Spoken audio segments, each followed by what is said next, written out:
Today, I'm joined by host of the top-rated Entrepreneurs on Fire. He has over 1 million monthly downloads and 7-figure annual revenue off the back of his podcast. John Lee Dumas, welcome to the show. Mark, I am fired up to be here, brother. Thanks for having me. Me too. Thank you for joining me. So let me start. We're in a very crowded space now. A lot of people are getting into podcasting. What separates an average podcast from an excellent podcast? How can we stand out? First off, an average podcast may as well be a horrible podcast, because if you're average these days, like, you're not going to generate an audience. You're not going to create a podcast that is meaningful just because it is a saturated marketplace. But if you want to make your dent in the world, to have an impact, to share that voice and that message and that mission with the world, you've got to create a podcast that solves a specific problem, that provides a real solution to an actual struggle. You've heard it before. The riches are in the niches. It is not different for podcasting. Like, launching another podcast to interview entrepreneurs, it's not going to work. But if you launch a podcast that is specifically to serve vegans who at the same time love yoga, the Yogi Vegan is going to work, because you are going to find your tribe. You are going to be able to fill a void that's not currently being filled in the podcast market space. So that's what's going to separate an average podcast, which will fail, from a great podcast that will win. I love that. Niching down, getting to know your customer, getting to know your client, getting to know the people that really love what you do. So let me kind of dive into that a little bit, John. How do we convert just an average listener, maybe it's their first time on the show, into a super fan, into part of the Fire Nation, or part of something that really is meaningful for their life? You change their life. Like, you are literally adding value to their life by providing them a solution to an actual problem they have. I mean, Mark, if I was to ask you a question right now and you're like, John, like, I am so struggling with creating a funnel that can actually convert, so I can actually make money in my business. Like, I'm working hard. Like, look at this, painting behind me of my palm trees. Like, this isn't free. Like, I've actually got, bills coming in. I've got a family to support. Help me create a funnel.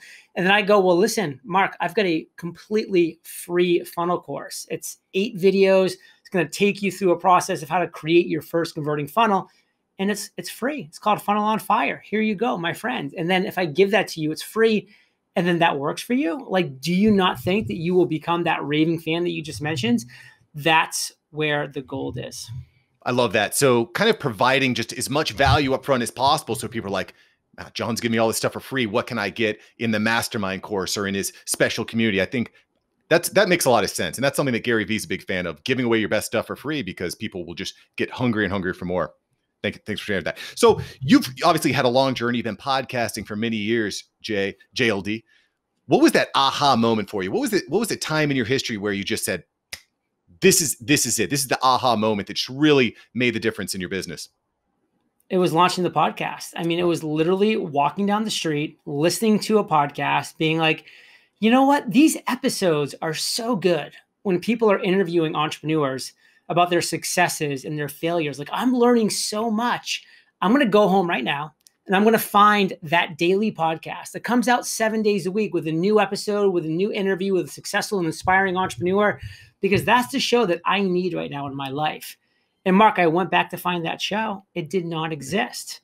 And then I remembered that great quote by Gandhi, be the change you want to see in the world. Like, I wanted that show to exist. It didn't exist. I filled that void. Now, was I good? No. Did I think I was going to be good? No. But I was doing a daily show. I was putting in the reps 7 days a week. So I got better fairly quickly. But at the end of the day, like, the reason why Entrepreneurs on Fire won is because I found a niche that wasn't being served. I filled a void that had not yet been filled. If I had just launched a 7 day a week show, a once a week show, like other podcasts that were already out there in the space, I would have struggled. I probably never would have gained traction. And that was back in 2012 when there wasn't even that many shows around.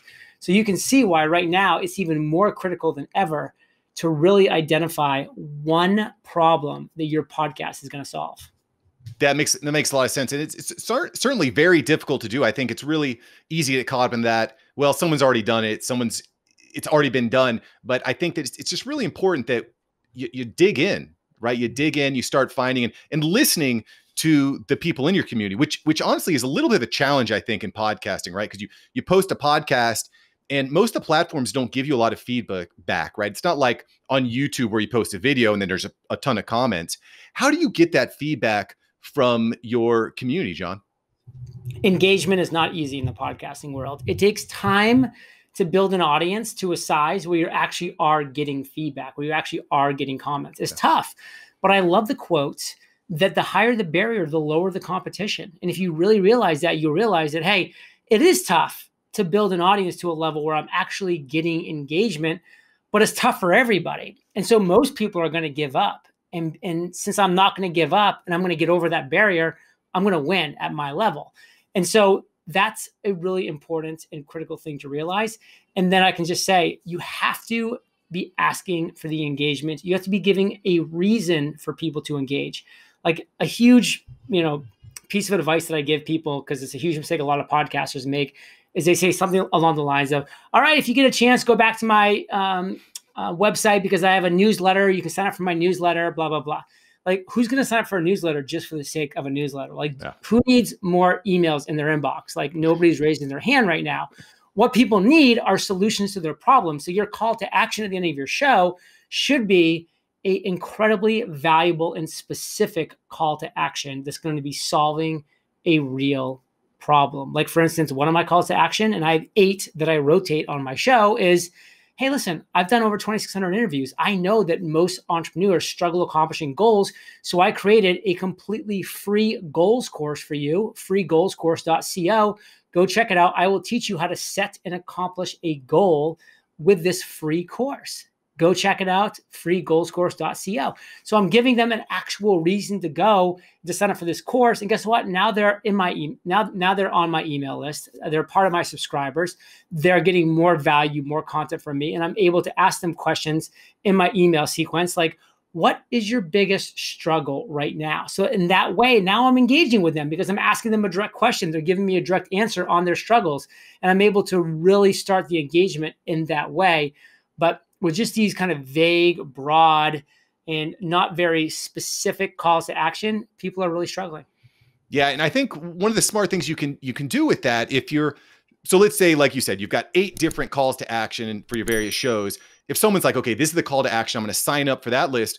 Well, now you have a more specific, you can understand more specifically what their need is, right? So now you can cater your emails and your targeting and your messaging because you understand what their interest is.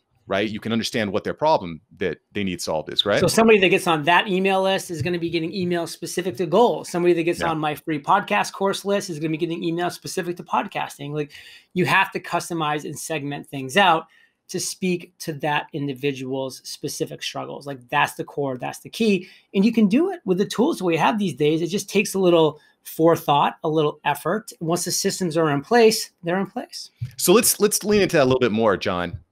Systems, right? Because obviously creating a podcast every day of the week, blogs, specially catered, courses, classes, masterminds, you're doing all these different things with Entrepreneurs on Fire. How can we scale our show? How can we scale our podcast to meet all these specific needs?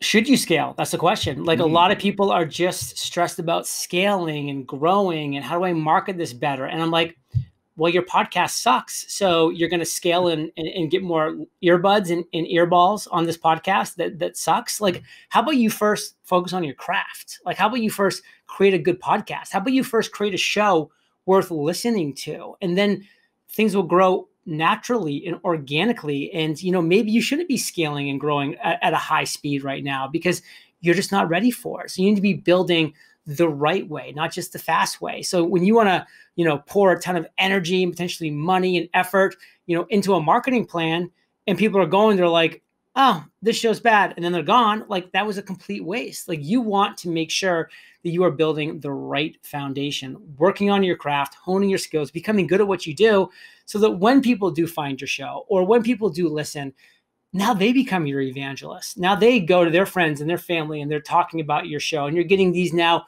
organic and referral leads that are coming in and listening. Now you're growing still slowly, but you're growing the right way. And so that's something that I just want to kind of plant as a seed for people is, there's like, oh my God, John, like, I'm not doubling my listens every single month. I'm like, good, because you shouldn't be. Like you're not, your show's not good enough for it yet. Like when I launched Entrepreneurs on Fire, I was a bad podcast host. Like it took me a long time to become good at my craft.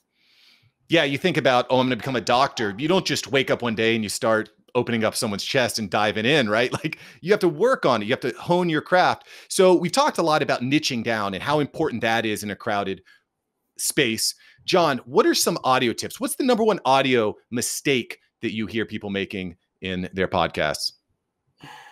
As far as audio quality, I mean, one of the biggest things that I definitely see is you're just not educating your guests that are coming on. Like my guests literally get an email walkthrough of what bad audio sounds like, why you need to be having an earbud, or as you have a headset, why you need to be having, an actual microphone and not just relying on your computer to do the work for you. Like I literally am educating them on that process.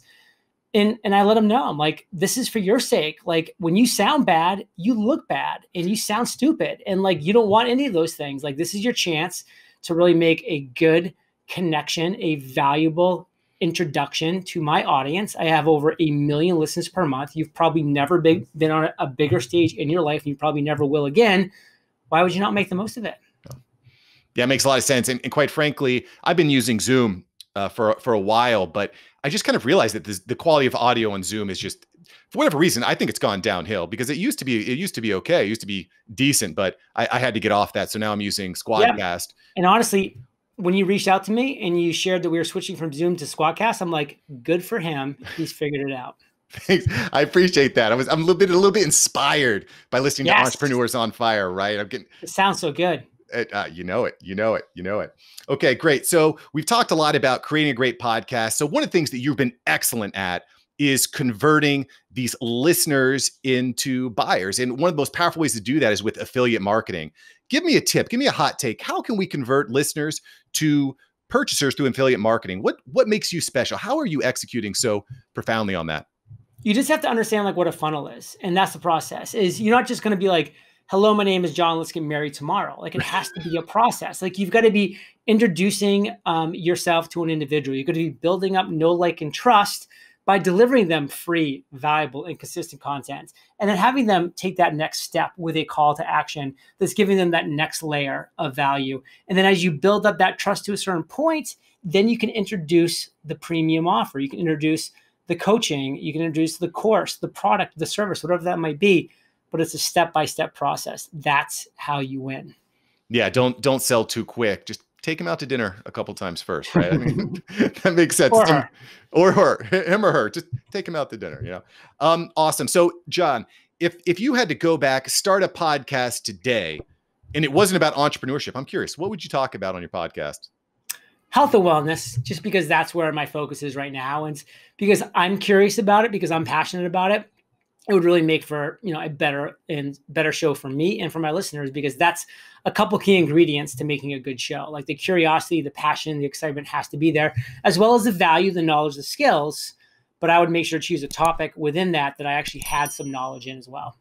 Yeah, I'm with you there. Sometimes when you get so fired up about entrepreneurship, you end up losing your way and you build your own prison, which is something I think about quite regularly. Okay, cool. So I'm going to get into some quick rapid fire questions here with you, John. Best item for under $25. What do you need? Logitech headset. Love it. If you could wake up and only do one task for the day, what would you do? Drink water. It's a good one. Favorite subscription? Audible. Love it. And finally, if you had a billboard that could reach millions and millions of people, what do you put on your billboard? Try not to become a person of success, but rather a person of value. JLD said it. I agree with it. John, thank you so much for your time, brother.